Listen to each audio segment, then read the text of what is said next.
Okay, welcome to yet another Bob the Father. We had a little hiatus last week. Sorry about that, but can't be helped. Um, our eighth graders had graduation, which is a great thing to celebrate. So again, we come here to have kind of this open discussion. Any questions? So we kind of started the conversation before we started recording with all things new. Kind of talk about how that kind of works. I was kind of saying how the priest got the information at noon about all the personnel changes for the priests. And that actually led more questions than answers. I don't think it was until we actually got the letters out that evening we actually understood everything was going on. But even now, it's still kind of a lot of different questions raised. Like even here at St. Gabriel. So of course, we're still maintaining two separate parishes with one what they call pastoral team, meaning Monsignor Schemlefer is moving. He's leaving to go become the pastor of both Genevieve Bois and Annunciata. Father Tom Molini, who's currently at Ascension Parish, will be coming here to be the pastor of both Joan of Arc and St. Gabriel. Oh, I'm sorry, St. Raphael and St. Gabriel.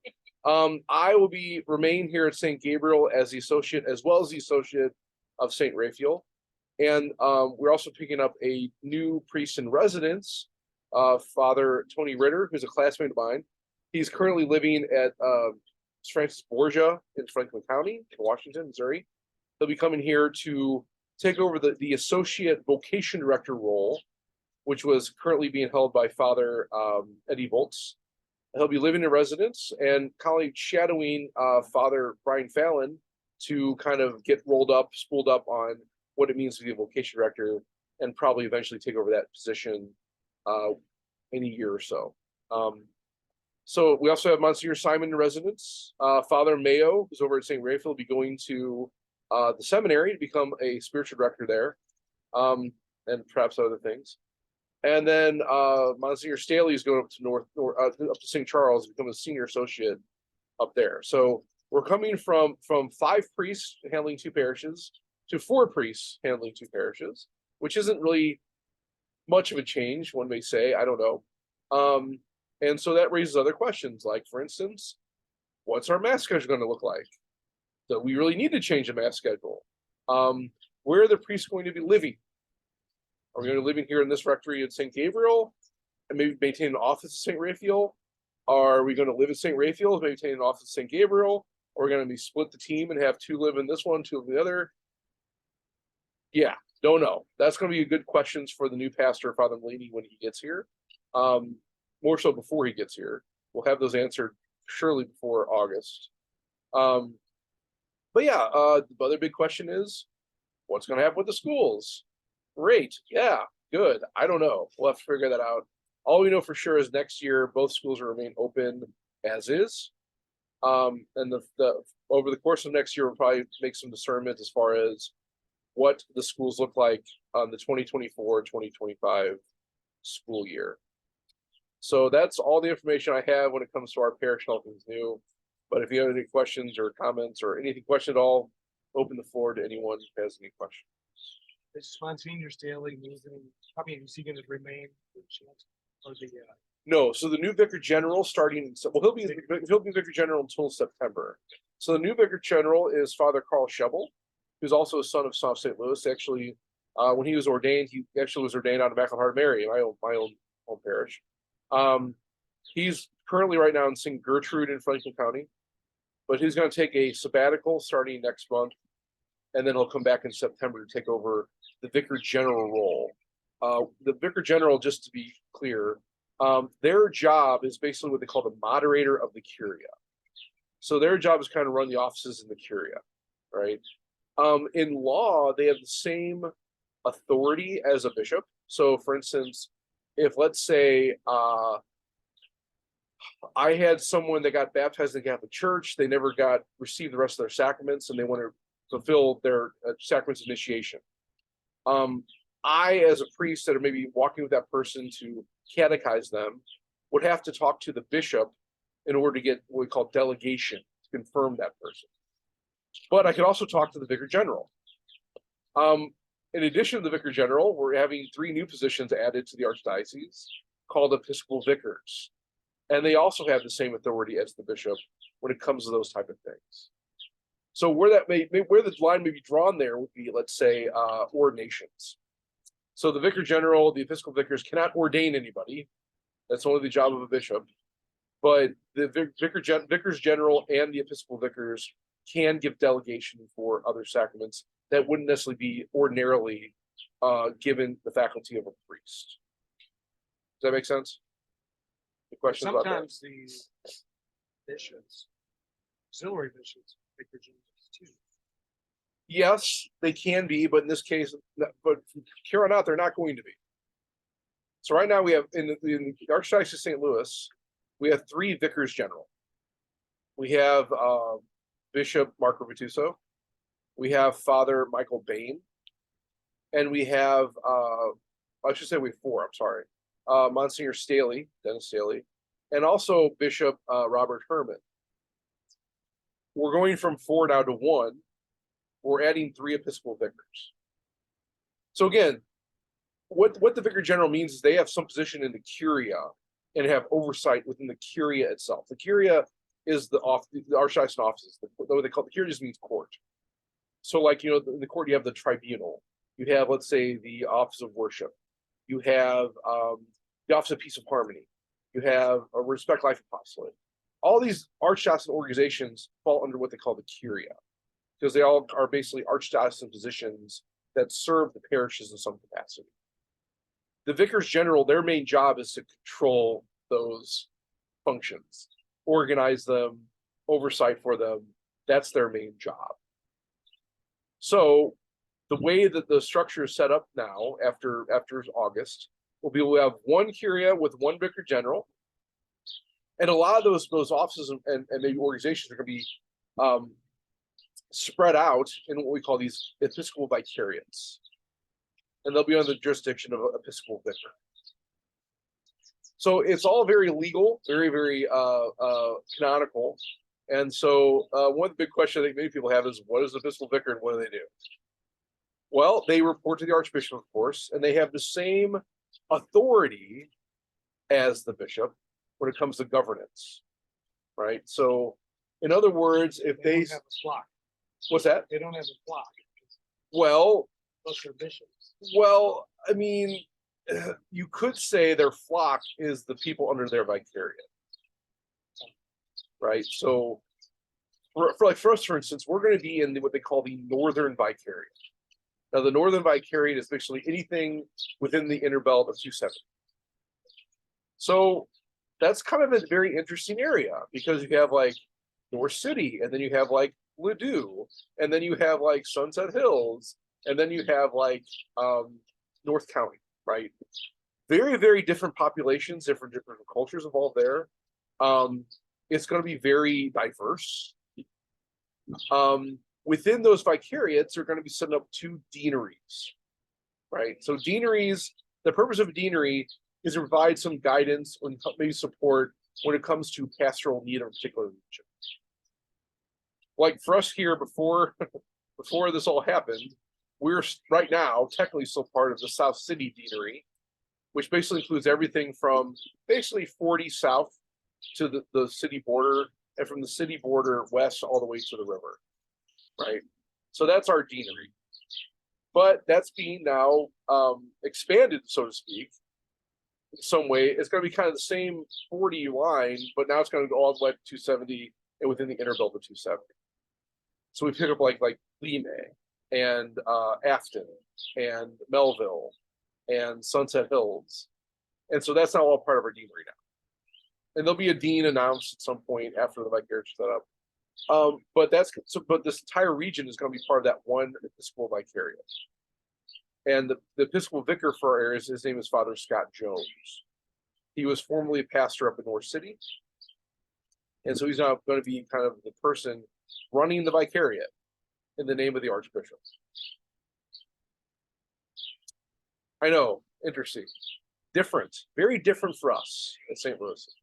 But it has been done in other areas. Like, for instance, Los Angeles, right? They have vicariates, episcopal vicariates. Now, it just so happens that there was episcopal vicariates are run by bishops, right? They have auxiliary bishops that run those vicariates. We could have done that here, That was really up to the Archbishop how he wanted to do that. I think he decided to give that to priests, more so maybe because, well, one could argue it's probably better to have a bishop there, just because of the authority. But I think also there's something to be said about a brother priest giving you fraternal direction. Maybe that's the reason. I don't know. I talked to the Archbishop about that, but that's what's been decided as far as this region is concerned.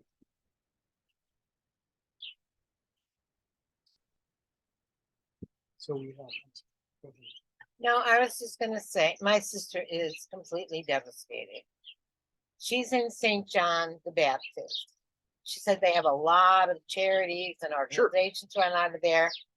Will that still go on? I would imagine. So But all no this- mass. I don't even know that. So what's going to happen here over the next several months? And really, we're talking about more so the next several years, probably the next 5 years. There's going to be implementation involved. Now, so, the merged parish of Saint Stephen That's what she said. is going to be interesting because you do have a lot of things happening at St. John the Baptist, of course, that Yeah. are charitable, that are good. I would imagine none of that's going to change. Well, Now, Her big but concern. to that end, though, as far as like the masses, that's going to be up to the new pastor, Father Aaron Nord.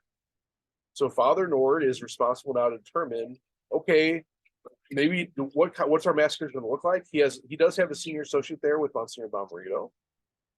So he could say, Monsignor Bomberito, why don't you go to Immaculate Heart Mary on Monday, Tuesday, Wednesday? I'll go to St.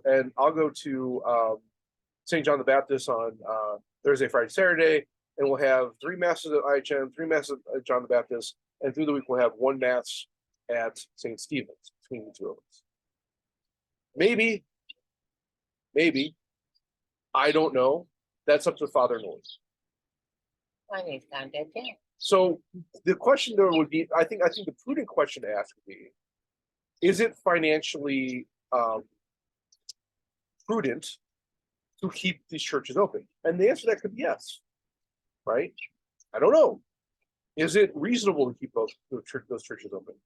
The thing about when you talk about what we call profaning a church, that doesn't mean like desecrate. That just means it gets deconsecrated at that point where it can be used for relatively common use but not illicit use, right? So let's say over to IHM, for instance, that's my home parish. Let's say they profane that church and they want to turn the church into office building. Okay, nothing wrong with that, right? The most recent example would have been at St. Boniface. So the old St. Boniface was turned into a theater. Now, one of the stipulations about St. Boniface was, hey, no X-rated stuff to be shown out of this theater. You can't use this unless there's legitimate, like, family-friendly stuff that's happening out of this theater. Otherwise, that's a breach of contract, and we can then retain the property back to the archdiocese. That's all legalese, but that's actually what canon law dictates. It's profane a church means you put it for common use, but not illicit. Even if all the holy stuff's out of it. Yep. Commissioned or whatever. Yes, even though he stuff's out of it. Alfonso Liguori, or St. Liborius. That was turned into a skate park. Now that's weird. I think it's kind of odd to see this beautiful kind of Gothic looking church now put with a bunch of ramps and stuff all over the place. Okay, but it's not illicit. It's not, it's not like immoral. So okay, that's fine, right? That's what canon law dictates. Now, Because the churches are charismatic. yes, they're So you cross-consecrated. can't undo the baptism. Exactly. Now the altar should be removed, everything like that too. But so there should, all the holy stuff should be removed, of course, like relics, yeah. But to do that is a great effort, and it can only come from Rome to actually do that, right? So if we wanted to deconsecrate John the Baptist, for instance, the pastor would have to write to the archbishop, who then would have to write to Rome and say, here's the reason we're deconsecrating this parish. We need authorization to do that. The bishop comes in and actually performs a rite. They remove all the sacred vessels, all the sacred instruments, icons, even windows, and the altar, especially the relics, statuary, everything. How did Salinas get a hold of all those windows? Who? Remember Mike Telena's restaurant on Gifford? Nope. But what happens typically though is, so typically what happens, the way canon law dictates, the stuff that actually is, if a church is consecrated, what they call the patrimony of that parish. So the stuff from that parish, the statuary, the relics, all that stuff, is retained in the boundary of where the new parish resides.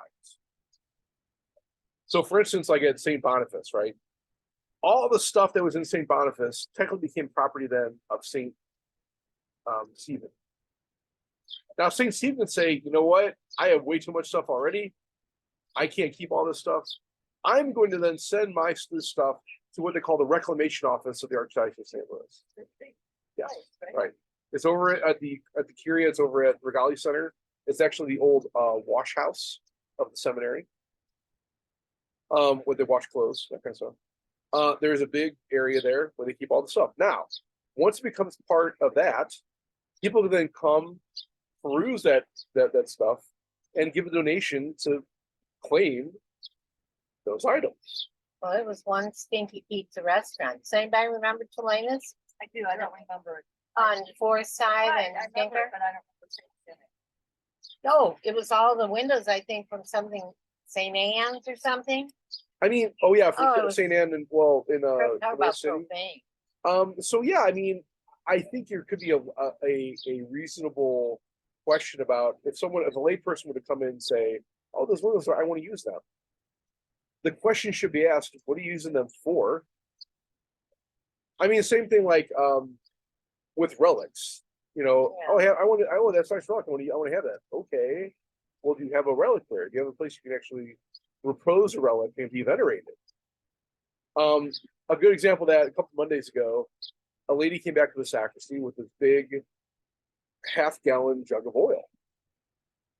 And she said, "Father, can you bless this oil?" And I said, "Well, what are you going to use it for?"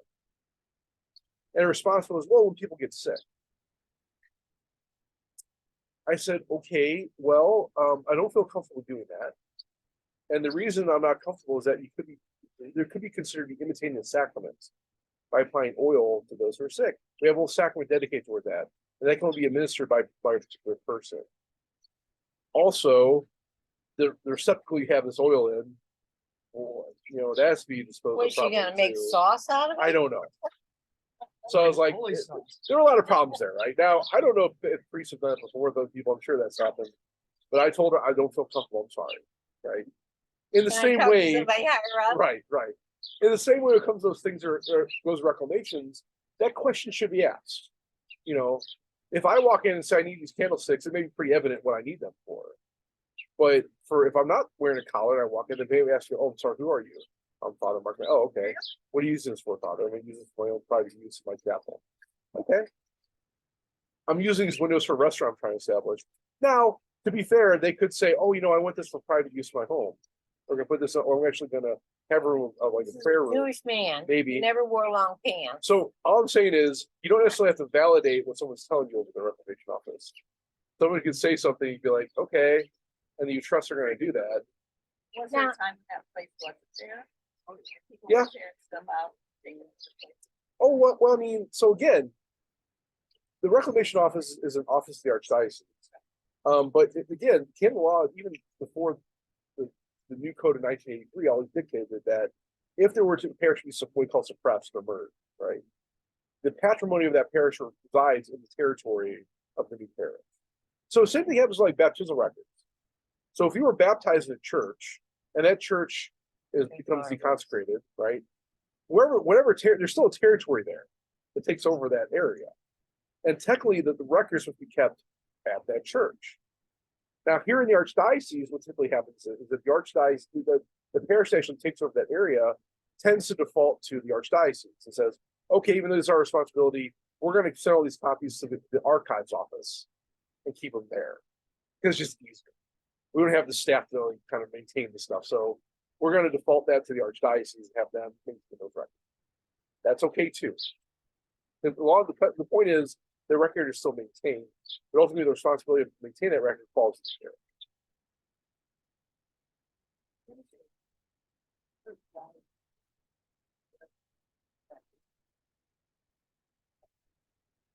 Yeah. So that's been struggle. Now, typically copies always kept the archdiocese in it. Right? So usually copies are kept in duplicate. Now, of course, with computers, everything is now digital, right? So even records that are kept in the archdiocese are still kept on server, right? One in the cloud or whatever that right now. So yeah, but in those times, that's why even records were always sent to the archdiocese every year. And typically what happens, the bishop would come in and actually validate those records. So like when we have the bishop come here for confirmation, the first thing he does is go over the records for the entire year and say, okay, yeah, these looks fine. I mean, it's kind of more symbolic because he doesn't know. But it's still something the canon law dictates the bishop should do that on a regular basis. Okay, so back to using a deconsecrated church and profane it. Well, there were some complaints on the East Coast because one of the churches that was sold was being used for a religious organization that was not Catholic. So, Right. or Christian. Okay. So people were really curious that the archdiocese got that. I think it was New York or Philadelphia. Well, I mean, Is that, well, do they have a legitimate? well, I don't know if they have legitimate concern. I mean, so like for instance, here in at Holy Innocents over on Kings Highway, That's true. the Catholic Church now it's like Journey or something, right? Okay, well that's still not necessarily profane. It's still being used for a good purpose. I mean, worship of God, worship good. Now you can say, well, is that word proper? Is that a violation of canon law? No. I mean, because it's not even used for a moral action, right? If this were the 17th, 16th century, you can make that up, right? But what if it was something? Yeah, that might be a little more tricky, right? Because like, well, It wasn't one of the. yeah, Islam.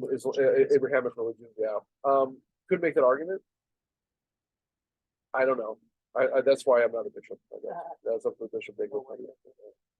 But I mean, you could make an argument that even like the Buddhist temple wouldn't necessarily be immoral, because there's tenets of Buddhism that would fall in line too. It would be the fullness of the truth, you would say, and it wouldn't definitely be Christian. But would that be fall the category of immoral? Well, I don't know. I mean, now if you're saying it's like a temple of Satan, yeah, that's probably pretty clear. I don't think it'll probably do that, right? A couple weeks ago, we talked about yoga. Yeah. And nobody knew until you told us, I didn't, that those poses were prayer. So if they aren't prayer to you, Yeah, I mean, so like I'm saying, there could be arguments made, I think, for both sides. I mean, a Hindu temple might be somewhat more clear. I don't know. I mean, so let's put it this way: if I were the Archbishop of St. Louis, and let's say one of these churches, I hate to pick on Immaculate Heart, but it's my home parish, so I can't. But let's say you went to Immaculate Heart Mary into a Hindu temple. My thought would be, I don't think that's a good idea, right? I probably would say, nah, that would probably be good. But the other, I mean, there's also practical things. Like, let's say I know one of the problems they were having back on Heart of Mary when the school closed was renting out those rooms for use of, get some income for rent. well, that's what they're doing at St. James, the school. Right. They Right. school. So they're in a struggle trying to do that over there. So, well, maybe the only people I can actually get to buy this place would be a Hindu temple. Well, that may be a little bit deeper discernment. What frustrated me so much, and this was in the 70s, was Mike Telena's, his name wasn't Telena, his restaurant with statues and I mean not statues, stained glass windows, and behind them was supposed to be like a light box, but it was brown, painted wood. And Okay. so, but of St. Anne, and I would go with my aunt and uncle to their parish, St. Jude, and their stained glass was just blocks of color. Yeah. No saints, Yeah. no decorations. That made me crazy. Yeah, I mean that's good. That's a good point. But like you say, I mean, I don't know how the transaction worked there. Yeah. Yeah, right? So my charitable assumption would be, so someone just didn't know any better. And so there you go, yeah, sure, fine, whatever. to be fair, maybe there weren't windows available for a pizza restaurant at the time. Bill saying I too, mean, I don't know. I will but- say, stained glass windows are very expensive, Oh, yeah. very expensive. So, I mean, again, I don't Wonder know. where they are. Well, he's got other places. I don't know. He's got a place or did on the landing. I don't, but Yeah, without knowing exactly they had how the great salads. yeah, without knowing exactly how the transaction went down, I can't make any judgment on that. I can say Yeah, that, well, I- you know, Yeah. I would probably chalk it up more to ignorance than I would to malice. Oh, yeah. I'm sure he liked, and you know, he had a collection of statues that were bizarrely matched, and you know, his idea of art was a little off. I Sure. guess it was free Well, yeah, I or mean, something. you can't help free. That's, No. There's that one. Yeah. There, it's all Catholic kingdom, but it's Yep. all kitchen. right. So you can sit at a table and you know, picture the Pope in the middle. Yeah. Statue of the Pope in the middle of your table. When Would I you- went to Seattle, I went to. Yeah, I was like, oh, Have you okay. seen that on YouTube, that Catholic talk show? With those three chuckleheads lapping Oh, it yeah. up, and they have a whole table full of saint bobbleheads. Yeah. They have, I think, Mother Teresa and John, all bobbleheads. Pope Francis on there too. Yeah. Okay, I have a question about our church again. Uh-huh. So I was getting questions, like, people were surprised that our new pastor was a Monsignor. Now, I know that we haven't been naming Monsignors lately, that big first round. Right. theology. Right. And I think, didn't the Pope say no more? The Pope has made Monsignors? a statement that you can't be eligible to be on senior until you're 65. Because I think the purpose by that is, his reason is if you're eligible enough to be Monsignor, you should actually be eligible to be official. Now, on one of these lectures. Well, yeah, Oh, so- okay. yeah, sorry. We didn't get a Monsignor status. Right. Should people be surprised? Samson wasn't. No, So I don't know. I mean, so Like considering, Monsignor, what we have to understand, a Monsignor is not like in the hierarchy of the church, it's an honorary title. Yeah. So it's not like, oh, well, he's more important than like, you know, so for, well, really, I always ask the fifth graders this when I talk about RCA or talk about the hierarchy. I always say, like, what's the difference between Monsignor Chandler and myself? I said, well, he's more important. Like, that might be true. he has to send a But check. to- that's right, that's right. He's I always do the pastor, I'm the associate, but when it comes to actually the essence of that, there's no difference. We're both priests, we all have the same function yeah. sacramentally. A Monsignorship is a title that recognizes some aspect of ministry, that whether it be a reward for ministry already done, or basically based on an office that's basically maintained. So for instance, rectors. So rectors represent the bishop in particular edifices that are not necessarily territorial. Now, to wit, the old cathedral, for instance, right? That right now is a personal parish, and so the person that runs the old cathedral is not a pastor because there's no territory. He's technically a rector. There weren't. It's just about the boundary of the territory. For instance, I believe that territory goes from the river, I think, all the way out to like Jefferson, maybe, and then it goes like far south as Tucker, and as far north as probably Washington Ave. So it's kind of a very thin, long area. So it picks up the St. Joseph Shrine. Yeah, so Our Lady Victories, John the Evangelist, John St. Nepomuk. Nicholas. No, St. Nicholas won't territory over there. But the Shrine of St. Joseph, all that area is going to fall under the boundary of now the Golden Cathedral. But it was the boundary of St. John the Evangelist. Whatever. Right. So that's kind of one of the things that you see. So Father Nick Smith, who was a rector, will now be called a pastor. Is he going to- He's already there. He's staying there. Oh, Father Nick. Yeah. Right. Yeah. So now it's funny because we call the pastor of the new cathedral a rector, but technically that's not true. Because the cathedral basilica actually is a territorial parish. So the proper title for the head of that church would be a pastor. Well, the cathedral basilica. It's the has- archbishop's a rector parish. because the archbishop is. It's the archbishop's is the pastor. parish, that's true. So but- that's why you have to. But also, it's weird because typically cathedrals don't have territories. Oh, well.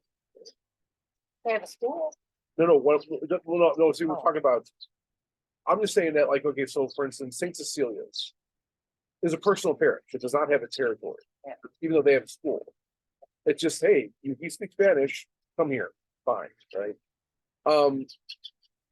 Most cathedrals are personal parishes. Specifically because the archbishop typically that's the archbishop's parish. Their archbishop's church. Wasn't Monsignor Simon the pastor of the? Yes, he was. Before he came here, he was, yeah. And you're right, he is representing the archbishop in that capacity. But technically speaking, even though you're right, they should be called pastors. Because they actually have a territory that they are pastoring. I see. Right. So yeah, Why are some pastors becoming senior associate pastor? so a senior associate pastor is an associate, same role I would have, except they've already been a pastor of the parish somewhere. Now, you ask why? Way to let him down slowly. I think it's mostly because a lot of these guys are very close to retirement. And instead of taking over a new pastorship, which would be a lot of Running work, a school. a lot of responsibility, there's a thought, well, I still want to minister, but I don't want to have that responsibility. So I think a lot of those positions are taken by the choice of those men. And so that's kind of what they're doing. Some is probably out of necessity. That's all I'm going to say about that. Right. So in other words, the associate pastor role is not responsibility, right? So I don't have any responsibility here. I work at the pleasure of Monsignor Shambacher and now Father Green. I don't have any real authority as far as making decisions. And I think some guys find that maybe desirable at this point in their life, especially getting closer to retirement. Yeah. I don't blame it. I don't blame it. So if you're 55 and you're a senior associate, you should be the senior. Well, see, there's some guys who have been now these are being few and far between, but some guys will find they're just associates and they're like in their 60s. That means they've never actually had a pastorship. And again, those are few and far between, but that's still impossible too. Do they ask you? I mean, are there some priests who say, I really don't think I could be a pastor? Or do you have that option? Okay, so we all have a priest personnel representative, right? So we have this, every diocese has this, what they call a priest personnel board. And usually there's one priest who represents a particular swath of age groups, right? It's usually elected by the priest. And they meet regularly and say, okay, does anyone have any issues? Did anyone talk to you about maybe their assignment? Or anyone disgruntled? Does anyone maybe take a leave of absence? Is anyone ready to move? And they talk about that on a pretty regular basis. Typically they'll get together, talk about that, and then they'll come back to the man and say, yeah, hey, your name was brought up as being maybe on the pastor in your next assignment. What do you think about that? Now here's the thing, it doesn't matter. I will Because be disgruntled. if the archbishop wants to be a pastor, that's what happens. Now, but also I think the archbishop, I believe our archbishop and most bishops want their priests to be happy. So I think they're going to listen to the man and say, okay, well, what do you think? Where do you think you are? And maybe take that into consideration. But when it comes to coming to the pastor, I think they want those guys to be ready for it. So their input would be very important. Once you're made a pastor, though, you have a lot of say in what's going to happen to you. So this is not universal law, but for the territory of the United States, the bishops have decided that once somebody is installed as a pastor, they remain in that position for 6 years. And they cannot be removed without the pastor and the bishop agreeing. So after 6 years, the bishop can say, okay, you're done, we'll move over here, no say. But within those 6 years, both the man and the bishop have to agree on being moved. The famous story that Archbishop Carlson had was when he was up in Minnesota, there was a priest who was maybe 2 years out of the seminary. They needed a guy to go to this very flourishing parish and thought a new guy would be very beneficial there. So the Archbishop tapped this guy, made him a pastor. Well, what happened was this pastor started to keep the funds, running the parish to the ground, and instead of flourishing, it started to decline. So the Archbishop said, okay, we're going to have to do. And that pastor said, well, you can't. Per canon law, I can't move within 6 years of selling. So that went all the way to Rome, and Rome said, nope, that pastor's right. Can't do that. So he had to stay there for another like 4 years, run the parish to the ground. Now, the other side of that story, though, is, of course, the Archbishop had to say where that next assignment would be for them. So It's in prudence, purgatory now. well, yeah, prudence would dictate that you probably would not upset your bishop. I would bet. Well, But canonically, that's the case, right? So I think most priests, though, in those positions would say, well, Bishop, you want to have something to do, I'm fine with that. It's obedience, right? But canon law does fine that. but don't the parishioners, you know, the mob of peasants who make up the parish, don't they have any? But when you say, They might, but technically, canonically, they don't. when you say, you ran the Both and I think he started alienating people. He started, doing things differently. He started, the financial work being depleted. Not necessarily for personal use, but they weren't being used like,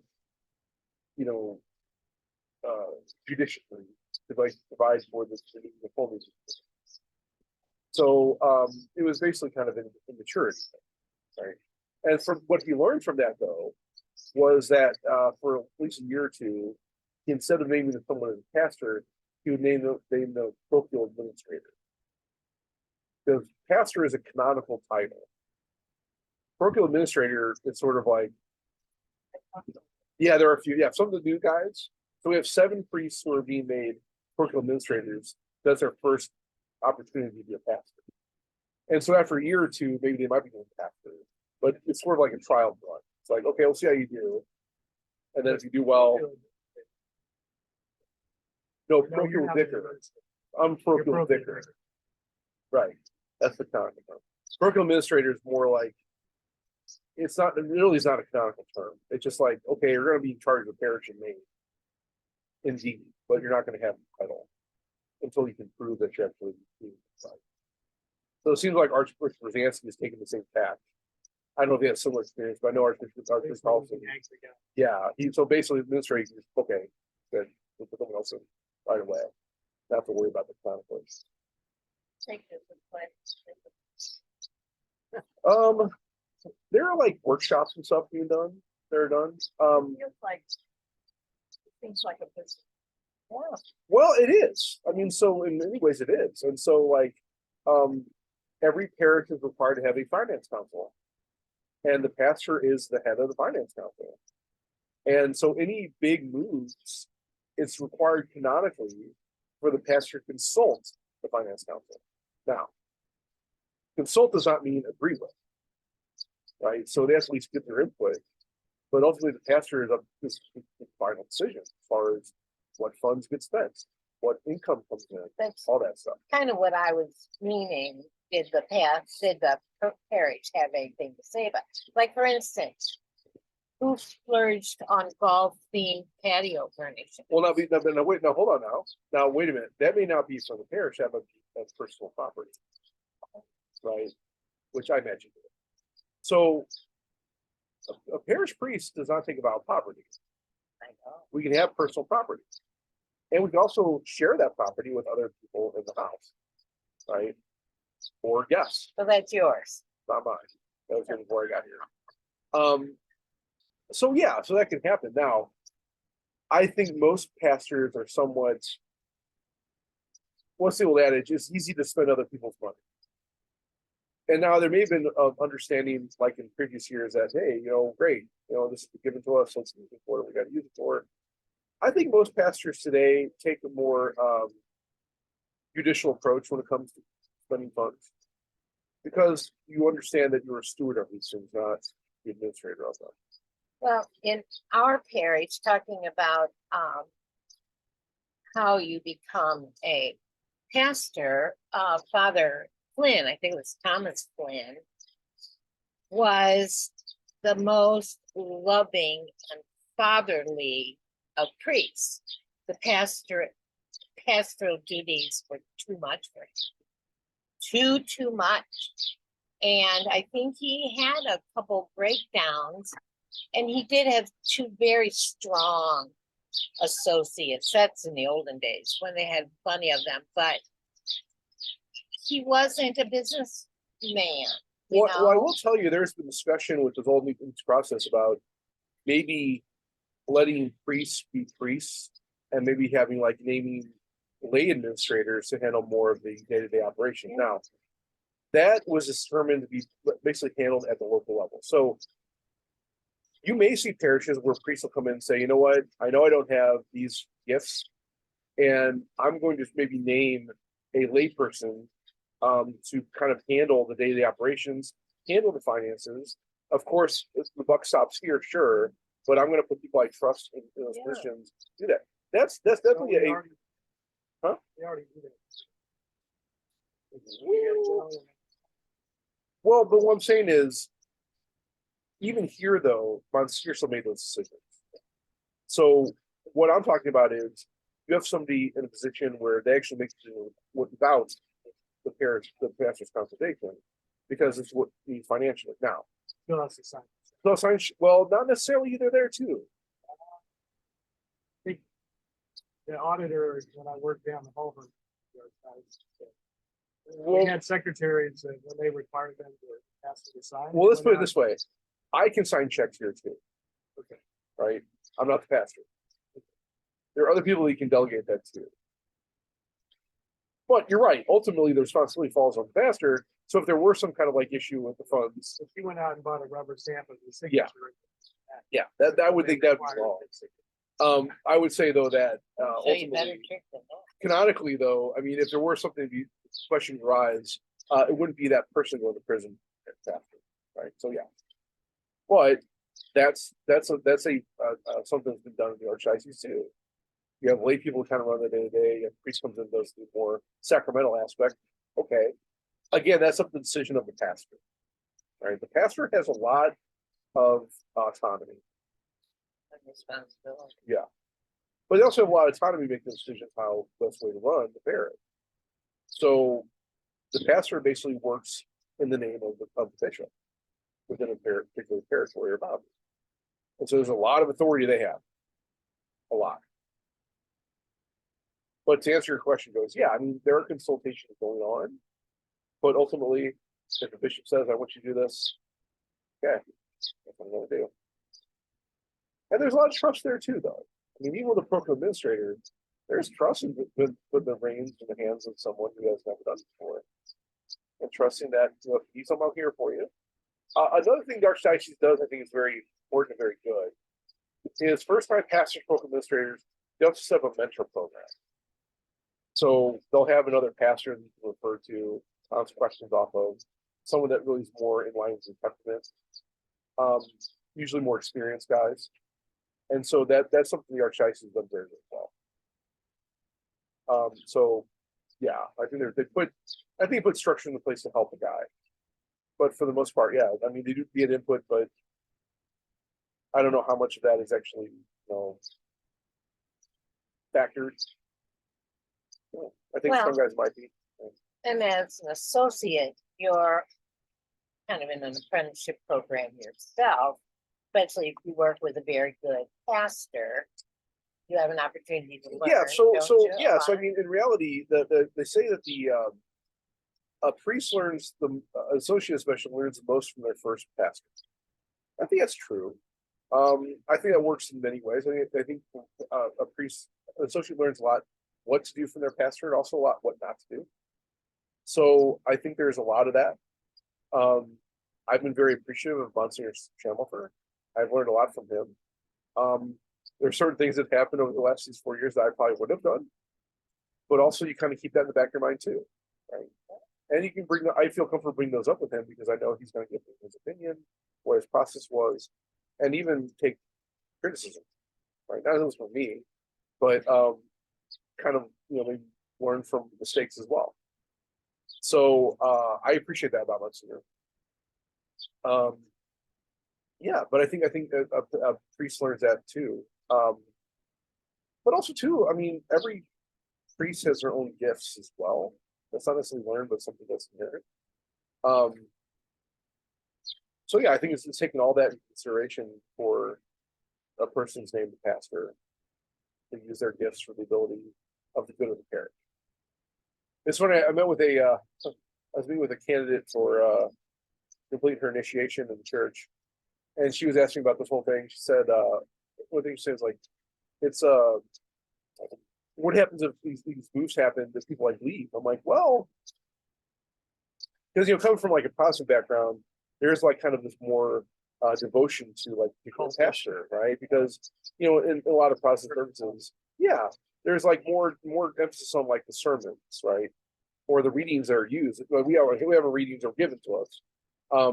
And I was kind of telling her, like, the thing about the mass is the homily actually is the least important part of the entire mass. In reality, the most important thing, of course, is the protection of the Eucharist, right? And so, for as Catholics, we have a different approach to the liturgy than most Protestants do, because there's something more important happening here than just the words I come up with. Even doing it very maybe in state of prayer and letting the Holy Spirit guide me, that still pales in comparison to what actually is happening on the altar. And so, but you have this kind of thing in the United States that we have. People do that now. They go to different parishes because they like the preaching over there. Okay, or like music. Okay, there's nothing wrong with that. But even there, technically, if someone were to go to, let's say, St. Joan of Arc and want to become a parishioner over there, they would first have to technically get permission from Monsignor Schamblefer to do so, because we are territorial, right? That's how that works, right? Because he's responsible for his Correct. people in his boundary. Correct. He needs to know that He I'm is gonna the spiritual release you father, from right. his responsibility. He's the spiritual father of this area. So if someone were to go to a different spiritual father, well, he has the right to say yes or no. Now, today that's more formality. Like, I don't know any pastor has been like, nope, sorry, you can't do that. You're staying here. Because we want people to be fulfilled. And if they're not receiving that fulfillment here, well, if you're refusing, good. That's work for the Spirit too. But yeah, because that boundary, because that the responsibility of the pastor, they have the right to say that. Well, when Mom moved here, she still belonged to St. James. She often went to Mass at St. Mary's Hospital, Sure. and she was in Sorrow's parish. But when I moved here, we knew Bob Sampson. We knew Bob Great. Sampson as a friend from social things, Yeah. as a friend of the family. So we came here, especially because she was starting to lose her memory and everything. Yes, And but we were very fond of that's Father Bernie. that's actually the best, because I don't have any responsibility for you. Anyone come here, that's fine. No, you don't. Great. I'm Yeah. not giving you any money. Perfect. I'm fine with me. That works. But you do have to answer my questions and put up with my bother. Actually, I don't have to either. That's the nice thing about this. You meeting. can throw me I out. can't be like, well, you're not parishioner. Sorry. See you, Chris. No, I mean, that's the thing, right? I'm That's still showing. that actually. Huh? Where are you at? I'm still St. James James, yeah. because I'm hoping to have my funeral there. Okay. Well, But it might have to be pretty quick. You better start planning. My family's been there for 150 years. No, and it's actually kind of Yeah, funny to get like other people from other places, like, oh, good, I don't have to worry about you because I don't have any responsibility for you. My soul's not going to put in jeopardy whether I actually direct you to Christ or not. Perfect. Good Well, they news, don't right? even have a mass every day anymore. And, it's just a heartbreak because my grandma was raised there. Her parents lived there. And I think Graham and grandfather were in married on the lawn before they built the new church. Anyway, it's very sentimental. But another thing, there are cousins everywhere, and everybody comes together in the parish for a funeral. Yeah, yeah. But I mean, wedding thing. Maybe they'll open the doors for that. Well, who knows? I mean, again, Well, it's still so open. I Father think. Pastorius is going there to be the pastor of both those parishes, and I'm sure he'll decide what he's going to do as far as mass schedules and whatever else. So, Is he the same age? I forgot. no, he was at Epiphany. I mean, where did he grow up? Oh, I don't know. I don't think it was St. Gabriel. Father Pastor- You're thinking of Father Purcell, maybe. For some people. Purcell was St. Gabriel guy. I don't think Pastorius was from here. I don't think so. Now, so Ambrose is gonna stand alone because Yeah, that was such kind of a fit. surprising. That was kind of surprising. I wonder if there was a horse head end up in the Archbishop's bed or something. That was one of the things that really kind of. I thought it would, and I thought it should. Say, Well, be its I own think you're a person. minority though, Ross. It's a personal. Well, it's not a personal parish No, though. it's not. It's territorial. And so I think that was what's surprising. So I think everyone else was like, don't do that. And they were like, no, we want to do that. And the reason I found that surprising is because you're talking about the allocation of priests in an efficient way that can best utilize the population of the archdiocese. But last time I checked, there were only like 500 families at St. Ambrose registered. And you're justifying putting a priest there where, let's say up in St. Charles, let's say at ICB, right? Right now they have 3 priests for 5,500 families. So you're telling me that you're putting 1 priest for 500 families, and you're putting one other, another priest up there for basically almost 2,000 each. That doesn't seem like a good allocation to me. And there's, I mean, I'm just, Oh, I I'm saying agree, but really, Dogtown is pretty much the same situation. what's that? The personal parishes have a pastor. Not, they could, So, but you could have the territorial parish of Desert Parish and the personal parish too. but if you, All right, so a territorial parish has an actual physical boundary. A personal parish is usually established for a particular cultural, linguistic reason, right? So, like we have Saint Agatha, which is the Polish-speaking parish, right?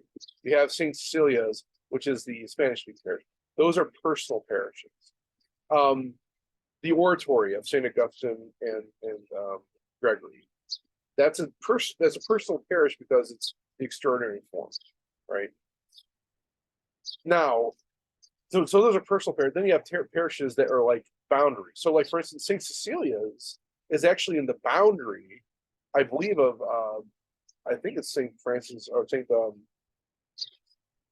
no, Anthony of Padua, I believe. oh yeah. Maybe John the Baptist, right? So they're within a boundary of another parish, but they have their own separate community of a personal parish there, right?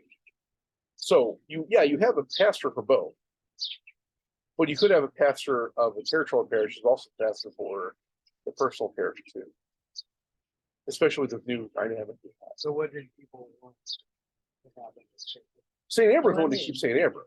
Keep your cotton picking hands I thought off they of them. did.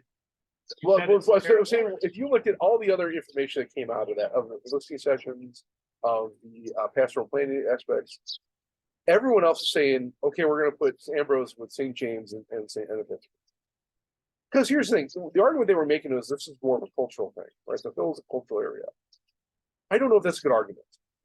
Because last time I checked, there are not a lot of Italians living on the Hill anymore. And secondly, you can make the same argument for Dogtown. Yeah, Irish and German. And I think St. James probably has similar amount of parishioners as the Hill. So what we're basically saying is, okay, Ambrose, you're right. We're going to give you a priest for your 500 families, while other parishes that have much bigger, they could probably use another priest, are going to have to make do with what they already I got. think it has to do with the church is almost a community. It's the identity of the hill, and the hill is something that the city of St. Louis is important to the city.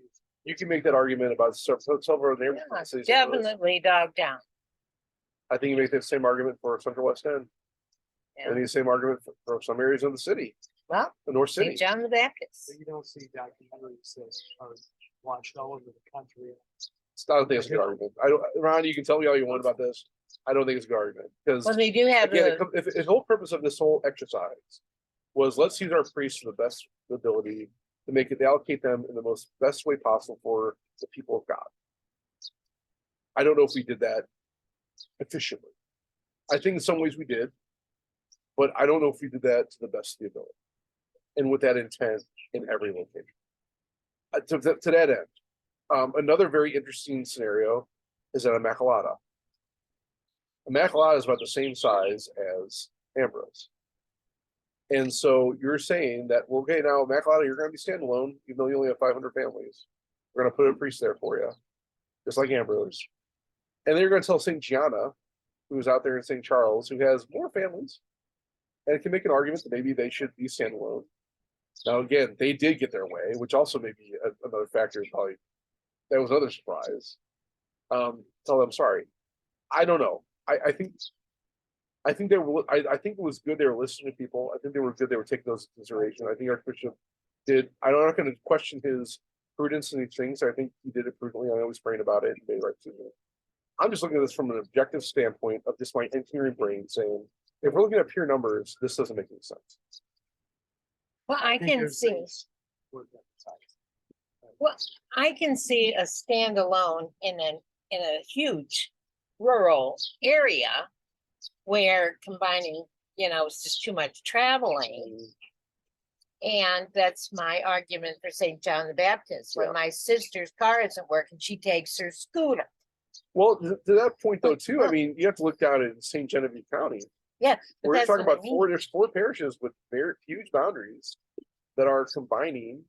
Yeah. And That makes so, less sense. you're saying, okay, sorry guys, you're going to travel 20 miles. Yeah. Where, oh yeah, bros, you're good. Yeah. Got a guy, you're good. You don't have to change anything. Now, several of us, I know Nancy and my neighbor and I, we go to new mass at St. Ambrose. And I will tell you this, they are the repository of statues in this archdiocese. Great. Because they have a million of them. And then there's a little room, looks like a closet next to the confessional, chock full of extra statues. I don't know if they have as many as All Saints in St. Peter's. I don't know. Yeah, all saints. People say, "Oh, Should get have this more. dance." I don't know. And then they have angels blocking the aisle to even get out. Well, And they have also, Charlie. St. Ambrose at Hill, rather, has suffered loss in other parishes.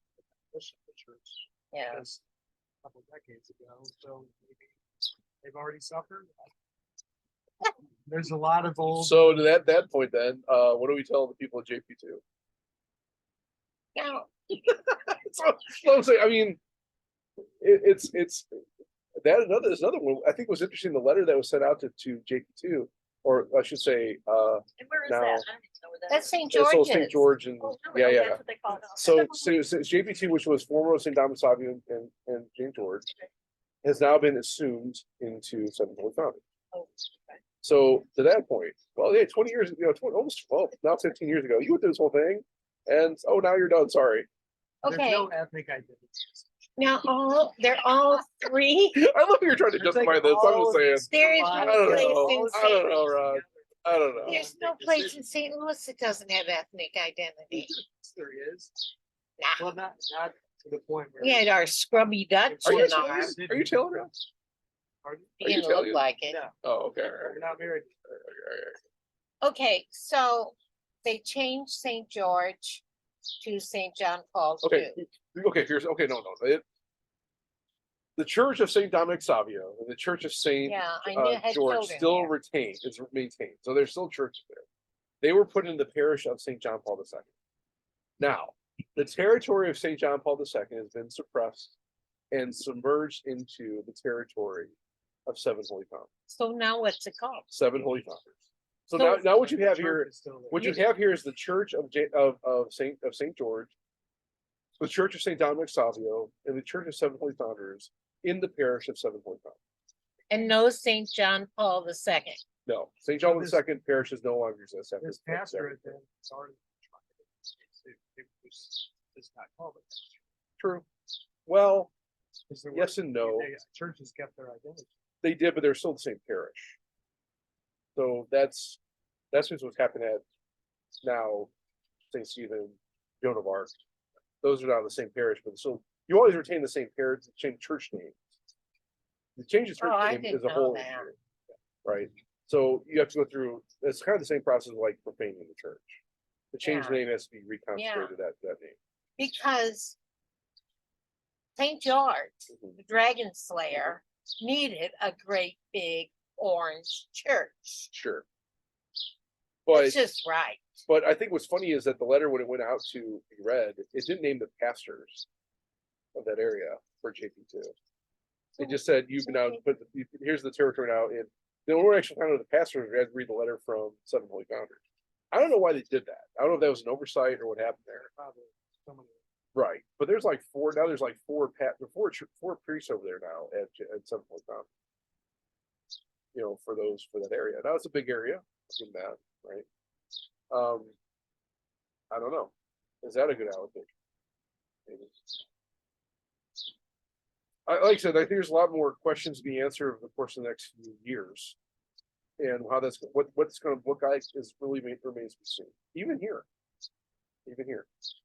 So we'll have to make those decisions as we go.